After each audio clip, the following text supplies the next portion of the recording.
इनेलो के प्रधान महासचिव अभय सिंह चौटाला ने ली कार्यकर्ताओं की मीटिंग, दिए दिशा निर्देश। नूंह जिले के बड़कली चौक पर आज इनेलो प्रधान महासचिव अभय चौटाला ने कार्यकर्ताओं की मीटिंग ली। कार्यकर्ताओं को संबोधित करते हुए दिशा निर्देश दिए कि प्रत्येक गांव में एक बूथ 10 यूथ कार्यक्रम के तहत तैयारी करें और प्रत्येक नौजवान को पार्टी की नीतियों के बारे में समझाएं। वहीं पार्टी द्वारा की जा रही घोषणाओं की जानकारी लोगों को दें। उन्होंने कहा कि गठबंधन सरकार भ्रष्टाचार की पिटारी है, जिसकी वजह से आम जनता परेशान है। इस मौके पर इनेलो के जिला अध्यक्ष हाजी सुभान का सिंगारिया, किसान मोर्चा के प्रधान रणजीत पवार, नंबरदार इंड्री, जगदीश माथुर किरंज, बीसी सेल के जिला अध्यक्ष अकबर खान, युवा जिला अध्यक्ष इरफान कुरैशी, प्रदेश कार्यकारिणी सदस्य डॉक्टर रफीक आजाद, इब्राहिम पहलवान सहित हजारों की संख्या में लोग उपस्थित थे।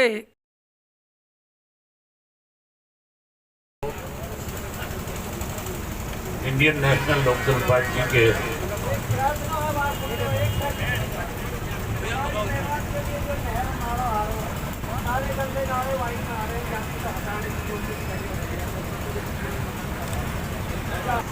चौधरी सुभान खान जी, इंडियन नेशनल लोकदल पार्टी के प्रदेश कार्यकारिणी के सदस्य, पूर्व में रहे जिला के अध्यक्ष मोहम्मद तला साहब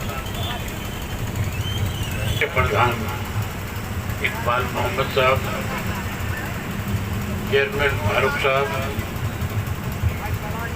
चौधरी देवीलाल जी के रहे साथी डॉक्टर रफीक आजाद, जैकम शहरी अध्यक्ष श्री जैकम खान जी, हरीश मलिक जी, युवा के अध्यक्ष इरफान कुरैशी जी, पूर्व में नूंह के रहे अध्यक्ष चौधरी रणजीत सिंह जी, बैकवर्ड सेल के जिला के संयोजक अकबर शाह जी, हसन प्रधान जी, चौधरी जब्बर जी, जगदीश माथुर जी, मोहम्मद तस्लीम जी, चौधरी इब्राहिम शिंगार जी और इस्माइल जी, मंच में मेरे साथ बैठे हुए पार्टी के हल्का के, जिला के, प्रदेश स्तर के सभी नेतागण, आज के इस जिला के कार्यकर्ताओं की मीटिंग में आए पार्टी के बहुत ही वरिष्ठ, कर्मठ, मेहनतकश कार्यकर्ता साथियों, पत्रकार छायाकार दोस्तों, मेरे से भाजपा और जजपा की सरकार प्रदेश में बड़ी किस किस्म के हालात रहे, हमें किन परिस्थितियों से गुजरना पड़ा, आज किस तरह से प्रदेश के हालात हैं, इन सब बातों पे बहुत खुल करके चर्चा करी। अगर मामूली बातों का जिक्र करूंगा तो बहुत लंबा समय लगेगा। साथियों, जब से भाजपा और जसपा की सरकार बढ़ी, प्रदेश में महंगाई बढ़ी है, बेरोजगारी बढ़ी है, भ्रष्टाचार चरम सीमा पे है, कानून व्यवस्था का दिवालिया पिट गया, नहरों के अंदर पानी नहीं है, पूरी मात्रा में बिजली नहीं मिलती, लोग परेशान हैं। केंद्र में बीजेपी की सरकार बनने के बाद इस किस्म के कानून बनाए जिससे आम आदमी दुखी हो गया। कृषि के 3 काले कानून बनाए थे जिसके लिए किसानों को लगातार 13 महीने तक दिल्ली के चारों तरफ के बॉर्डर पे बैठ करके वो कृषि के 3 काले कानून वापस हो, इसके लिए आंदोलन करना पड़ा। उस आंदोलन का हिस्सा मैंने अपनी आंखों से देखा था। 80-85 साल के बुजुर्ग से लेकर के और 1-1 साल के बच्चे जो थे उस आंदोलन का हिस्सा थे। हमारी माताएं, बहनें, नौजवान, बच्चे, बुजुर्ग सब उस आंदोलन से जुड़े हुए थे। उन सबकी उस लड़ाई की वजह से, उस ताकत की वजह से देश के प्रधानमंत्री को 3 कृषि के काले कानून वापस लेने पड़े, माफी मांगनी पड़ी। अब एक और नई चीज बनाने जा रहे हैं। अग्निपथ के नाम से कहीं ना कहीं युवाओं के साथ खिलवाड़ करना चाहते हैं। हमारे देश का प्रधानमंत्री सत्ता में आने से पहले कहता था, मैनिफेस्टो में लिखा था कि अगर हम सत्ता में आएंगे तो 2 करोड़ पढ़े लिखे नौजवान युवाओं को रोजगार और नौकरी देने का काम करें। 2 करोड़ को तो रोजगार और नौकरी बहुत दूर चली गई। देश की सीमाओं की पहरेदारी करने वाले नौजवान बच्चों को भी कहीं ना कहीं बेरोजगार करने जा रहे हैं। जो कोई फौज में भर्ती होता है वो रोजगार लेने के लिए नहीं, जो कोई फौज में जाता है वो तनख्वाह के लिए काम नहीं करता। फौजी का अपना एक जज्बा होता है। गांव के अंदर छोटे छोटे बच्चे जब स्कूल जाते हैं, उनसे मास्टर पूछता है बड़े होकर के क्या पढ़ोगे, घर में कोई मेहमान आया और पूछता है पढ़ाई के बाद क्या करोगे। तो उनमें बहुत सारे बच्चे ऐसे होते हैं जो जज्बे के साथ ये बात कहते हैं मैं फौज में जाऊंगा। हमारे देश के प्रधानमंत्री की उम्र 70 साल है। फौज में भर्ती होने की उम्र 18 वर्ष है। 18 वर्ष वाले को तो 22 वर्ष की उम्र में रिटायर कर देगा और 70 वर्ष वाला कहता है मुझे अभी तक इस देश के लिए बहुत कुछ करना है।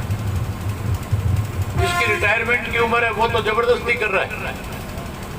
और जिन बच्चों ने इस देश को आगे बढ़ाना है उनको ये सत्ता में बैठे लोग करें इनको 22 वर्ष की उम्र में रिटायर करें। इस तरह के कानून बना करके कहीं ना कहीं इस देश को तोड़ना चाहते हैं। मेरे से पहले वकील साहब ने एक बात कही थी, वो समझने की जरूरत है। एक बहुत बड़ा तानाशाह जो है यूरोप में हुआ था, जिसका नाम हिटलर था, जो जर्मनी का था। और उस हिटलर ने वहां का जो सबसे बड़ा बिजनेसमैन है यहूदी जो था, तो यूरोप को आगे बढ़ाने का काम करता था, जिस दुनिया पे राज कर रहा है उस यहूदी को कैसे खत्म किया जाए, उसके लिए जैसे आज अग्निपथ की भर्ती हो रही है उसी तरह से एसएस के नाम से फौज खड़ी करी थी, जिसकी ट्रेनिंग फोर्स से हुई थी, लेकिन प्राइवेट फोर्स तैयार की गई थी। वो केवल यहूदियों के साथ यहूदियों को खत्म करने के लिए बड़ी फौज तैयार उन्होंने करी थी। ये जो अग्निपथ है ये भी आने वाले समय में आरएसएस का एक बड़ा कैडर बनेगा, जो दंगे फसाद कराएगा, जो देश के लोगों को तोड़ने का काम करेगा, जो कहीं ना कहीं अपने बैज लगा करके लोगों के बीच में जाकर के खड़ा होकर के कहेगा कि अग्निवीर, जो कहीं हिंदू और मुसलमान के नाम पे इस देश को बांटने का काम करेगा, लड़ाने का काम करेगा। इसलिए साथियों इन चीजों को समझने की जरूरत है। आज हम जिन हालात से गुजर रहे हैं, जिस तरह की परिस्थितियां देश और प्रदेश की है, हमें इसके लिए सोचना चाहिए। आज ऐसे हालात हमारे प्रदेश में सत्ता में बैठे लोग जो है दोनों हाथों से प्रदेश को लूट रहे हैं। आज भ्रष्टाचार चरम सीमा पे चला गया। कानून व्यवस्था की हालत ऐसी होगी, 9 से ज्यादा एमएलए हरियाणा विधानसभा के हैं जिनको बदमाश किस्म के लोग, जिनको सरकार का शेल्टर है, जिनको सरकार कहीं ना कहीं मदद करती है, उन लोगों ने फोन करके धमकी दी, फिरौती मांगी और ये कहा कि पैसा समय पर नहीं पहुंच जाए तो आपको मौत के घाट उतार दिया जाएगा। जिस प्रदेश में एमएलए एमपी सुरक्षित नहीं होंगे, वहाँ आम आदमी की हालत क्या होगी। ये वो लोग हैं जिनको सरकार का संरक्षण प्राप्त है। अदरवाइज कोई धमकी देने वाला अगर कोई फोन पे धमकी देता है तो सरकार के पास इतने साधन है कि वो चाहे तो 4-6 घंटे में उस आदमी को दबोच सकती है, पकड़ सकती है। लेकिन उनको पकड़ाने की बजाय लोगों का ध्यान बांटने के लिए इस किस्म की धमकियां दिला करके लोगों का ध्यान बांटने का प्रयास हो रहा है। साथियों, आज हालात ऐसे हैं कि लोग भाजपा से उठ चुके हैं। भाजपा की सरकार बनाने वाली जेजेपी जो पार्टी है, उससे तो लोग पूरी तरह से नकार चुके हैं। मैं एक उदाहरण आपको बताना चाहूँगा। अभी पिछले दिनों नगर पालिका नगर परिषद के चुनाव हुए, और नगर पालिका नगर परिषद के जो चुनाव हुए थे उसमें बीजेपी और जेजेपी ने मिलकर के चुनाव लड़ा। कांग्रेस पार्टी तो मैदान छोड़ गई थी, लेकिन फिर भी कांग्रेस के लोगों ने, भूपेंद्र सिंह हुड्डा ने, उसके लड़के ने रोहतक जिले के अंदर, सोनीपत जिले के अंदर और झज्जर जिले के अंदर, जहां 6 जगह पे चुनाव थे, अपने उम्मीदवार खड़े किए। उम्मीदवार खड़े किए, उनके पक्ष में प्रचार किया, दिन रात उनके लिए काम किया, वोट मांगे। लेकिन साथियों, उन तीनों जिलों के लोगों ने कांग्रेस पार्टी को नकार करके उनके कांग्रेस के प्रत्याशियों को तीसरे और चौथे स्थान पर पहुंचा दिया। कांग्रेस का सफाया कर दिया।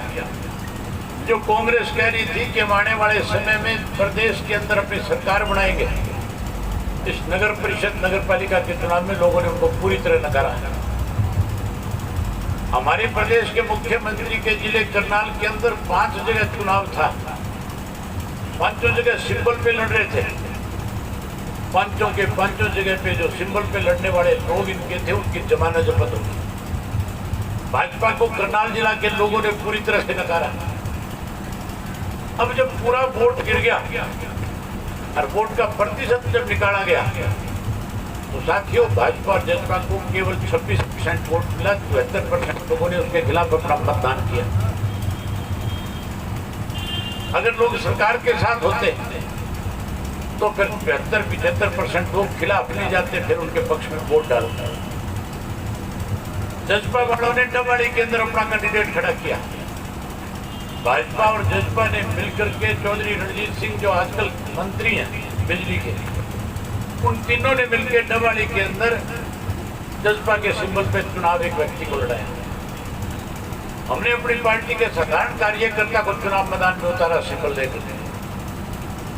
जहाँ बीजेपी ने, जेजेपी ने, उन्होंने पैसा बांटा, 5-5 हज़ार रुपया वोट का दिया। डबवाड़ी के लोगों ने इंडियन नेशनल लोकदल पार्टी में विश्वास व्यक्त करते हुए उनको तो तीसरे नंबर पे पहुंचा दिया, आपके कैंडिडेट को जिता दिया।